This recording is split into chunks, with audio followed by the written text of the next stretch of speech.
All right, so the next couple of problems we're going to do in Delta Math are going to correspond with this sort of situation where we're going to follow the exact same rules that we used for the first two examples, but just kind of a reminder of this sort of factoring where you have the difference of two squares.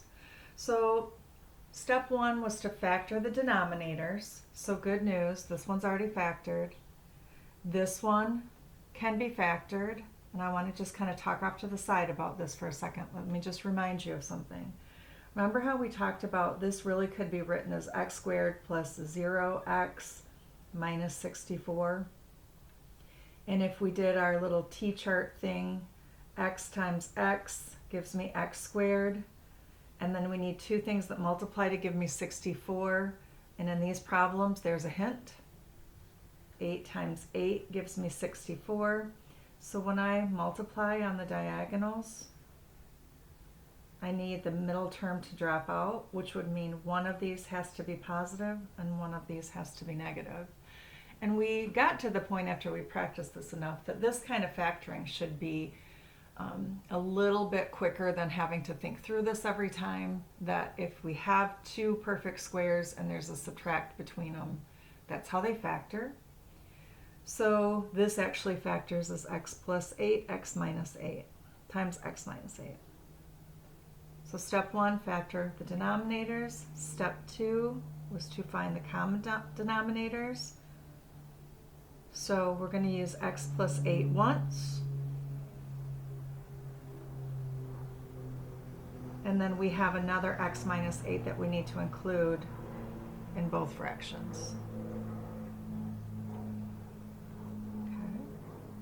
Then we need to build up both fractions over that common denominator. So what is this denominator missing? Nothing. Good news. So we're going to put a 1 here. What is this denominator missing? It's missing an x minus 8. So I'm going to multiply the numerator also by x minus 8 because I'm really multiplying by 1. That's what's keeping the value the same. So I'm going to go ahead and distribute that. 7x minus 56. And then we're going to combine or simplify the numerators down to 1 and then put it over one denominator. So my denominator, x plus 8, x minus 8. And that numerator, let's see, nothing goes with that 7x. And 1 and a negative 56 is a negative 55.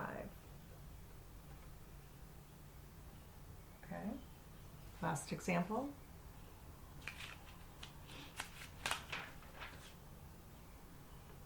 If you want to challenge yourself here, try this one, hit pause, try it, and then come back and check your work. Okay, so here's what I'm thinking. This worries me, so right away I'm going to take care of this because I get real nervous when there's a subtract. I'm supposed to factor the denominators. This one is factored. This is the difference of two squares, so this is x plus 3 times x minus 3. Because again, if I FOIL that out, outside inside are going to go away. Common denominator. I need one x plus 3, and I need the other family, plus x plus 3, x minus 3. So what am I missing from this denominator to this one? I'm missing, I'm going to family that up. I'm missing an x minus 3.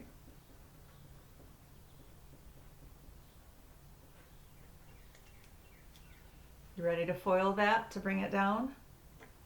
First, x times x, x squared. Outside, negative 3x. Inside, 2x, which gives me negative 1x. And last, positive 2 times negative 3 is negative 6. What am I missing from this denominator to this one? Whew, thankfully nothing. But when I write this, when I simplify this right here, I'm going to distribute that negative through. negative 5x minus 2.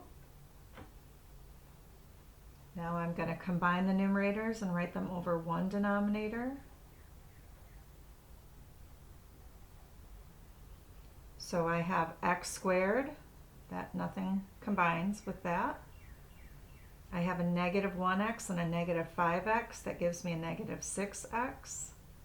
And I have a negative 6 plus a negative 2, and that gives me a negative 8. Now, as I talked about in the last video, I should probably always check if I have something that factors in my answer to see if there is a factor that could cancel down here. But I'm pretty convinced that this is not going to cancel anything, because when I think through that chart that we do, 8 is either 2 times 4, well, that's not going to cancel anything down here, or it's 8 times 1, and that's not going to cancel anything down here. So since nothing cancels, it is acceptable to leave your answer this way. Also notice, in none of these examples did I go back through and multiply these denominators out. Leave them in their factored form. All right, go tackle those next 2 questions.